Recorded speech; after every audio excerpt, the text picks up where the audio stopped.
Hey, all you witches and beautiful spiritualists, it's me, Prosperity Witch Ellie, and welcome back to yet another video about the seasons, about whatever time of year it is. This time we are talking about, and yes, I'm gonna say it again, this time we are talking about one of my favorite times of the year, Imbolc. As always, I have Year of the Witch by Temperance Alden, as well as my own personal genosis and my own personal experiences as my main sources. And again, get yourself a cup of whatever you like to drink. I don't know how long these videos usually tend to be, because y'all know I like going on tangents. And I have my notes, this time on my laptop because I forgot to print them. I'll be honest, I forgot, okay? All that being said, let's talk about this time of year. Let's talk about Imbolc. So firstly, I wanted to talk about what this time of year means to me, why this time of year is significant to me, and things of that nature. Let me start this off by saying, yes, Imbolc is a primarily Celtic observance, a primarily Celtic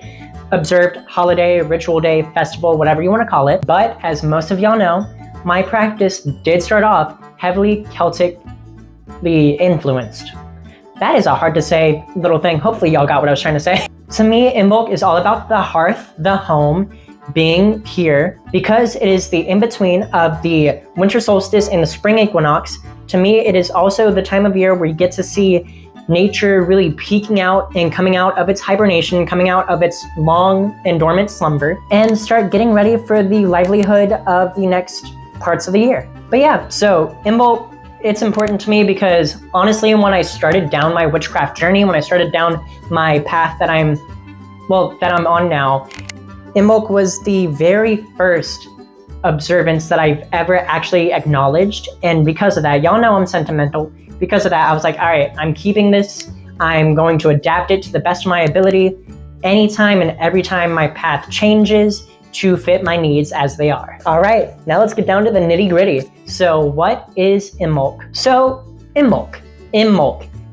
milk, used milk, in the belly. This observance usually falls on February 1st and 2nd. As I said earlier, it is the in-between of the winter solstice and spring equinox. It pays a heavy acknowledgement to the goddess or Saint Bridget, because the other name for this day is Saint Bridget or Goddess Bridget's Day. So who is Bridget? Well, from my understanding, she is the goddess of the hearth, the home, fire, inspiration, creativity, healing, smithing, craft, like bee craft, and poetry. In ancient times, this day was the day to celebrate the affirmation of life coming to be, and the day to start thinking about the up-and-coming harvest season. Fun fact, as Christianity spread throughout Northern Europe, throughout the British Isles, Imbolc became what is now known as, and still celebrated as, Candlemas, because of the heavy association with candles on this day. That could also explain why they gave Bridget a saint status, Saint Bridget. Anyways, I digress. That was my little notes that I wrote on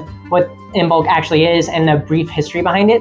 Moving on, let's talk about the associations that I have written for this day. So, other than Bridget, I wrote down a small little list of other deities or spirits that you can acknowledge on this day if, the Celtic path just isn't your thing. Those other spirits are the following. We have Hestia, the goddess of the hearth in Greek mythology. Then there's Vesta, the Roman counterpart of Hestia. In Norse mythology, we have Frigg, who is the Norse goddess of marriage, motherhood, and domesticity. And back to the Roman side of things, we have the two household deities, Varus and Penetes.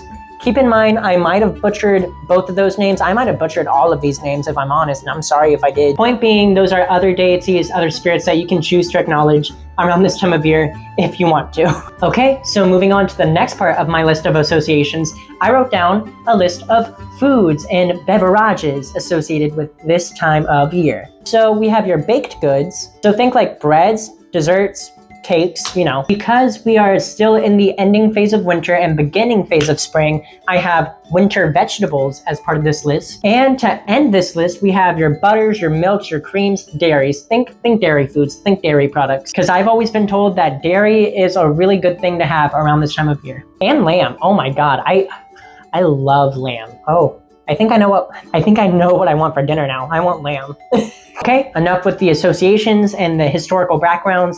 Let's get into the good part of this video. Let's talk about ways you can celebrate this time of year. And yes, as usual, I'll be splitting it between non-witchy ways and witchy ways. Okay, so the first thing on my list, as usual, is wear the colors of the season. Those being whites, greens, blues, light blues, yellows, reds, pinks even, think pastels, any light, any kind of like warm feeling color, pastel color. That's usually what I would associate with this time of year. Because as I said earlier, it's like the world is waking up, the natural world is coming back from its slumber, and so it's easing itself into that. But yeah, wear the colors of the seasons. That's, in my opinion, it's one of the easiest and more like simplistic ways to celebrate any time of year. So the next thing on my list is to host a candlelit dinner, which I have not done, but I'm tempted to do. I want to see how that kind of feels, you know, having a nice little dinner just lit by candlelight and enjoying the time. The next thing on my list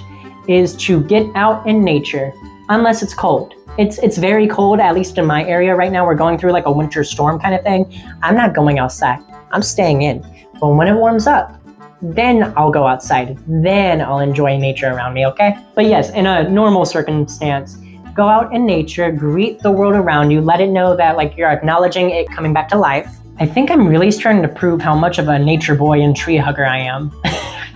It's okay, we're here, we love it. So the next and final thing on my list is to plant some seeds, you know, plant some household plants, put them in a nice little pot and just watch them grow throughout the year. Bonus points if you plant them with intentions, just saying. This is my tomato plant. It probably desperately needs to be replotted, but this is my tomato plant and I planted it last Imbolc, I believe, and she's not quite thriving because, you know, it's been a hot minute, but I love her, I really do. She brings such a nice little warming energy to my home and I just love her, the way she smells. Okay, so let's move on to the more witchy or spiritual side of things. The first thing I have on that part of the list is to honor the goddess Bridget, or just in general honor the spirits of this time. So personally, I will admit it, what I love to do around this time of year is to light a nice white candle and acknowledge the goddess Bridget. I still acknowledge her, even though my practice isn't what it used to be. I still acknowledge her. I leave her out a cup of tea, as well as I drink some tea myself, just kind of like a, hey, we're sharing tea kind of thing. Personally, for me, it's wholesome. It's very, very mindful, very demure. No, but it's just a wholesome practice. And on the screen right now, what you're seeing is a photo of the candle that I lit for her last year, as well as right next to it being the cup of tea that I offered unto her.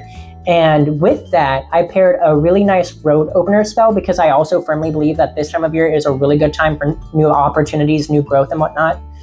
And let me just tell you, it manifested, and it manifested great. Just giving you little ideas right there. So recently, I actually took this question to most of my social media platforms, and I asked you guys, I said, hey, Imbolc is coming.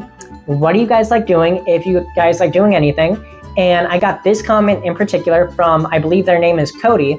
And Cody says that divination is very important to them around this time of year, or very big to them around this time of year. And that being said, yeah, the next thing on my list is definitely to do some divination, at least for the year ahead, if not for the next 6 months. As I said earlier, Imbolc is a in-between time. It is a liminal time. It is in between the winter solstice and the spring equinox, which in my opinion makes it a wonderful time for divination. That being tarot, that being runes, scrying, whatever your form of divination is, do it around this time of year. I promise you, you will get some really good answers. And finally, to keep this video as short as I can without rambling on too much, the last thing on my list is to use dairy products in your offerings. And what I mean by this is, you know, offer a cup of milk to your local land spirits. Offer a cup of milk to your spirits of the hearth and home. As I said earlier, dairy is a very big and important agricultural thing around this time of year, so use that to your advantage. Anyways, y'all, I'm gonna go ahead and end this video here because my voice is kind of getting a little raspy because I've been trying to shoot this video for about an hour and a half now.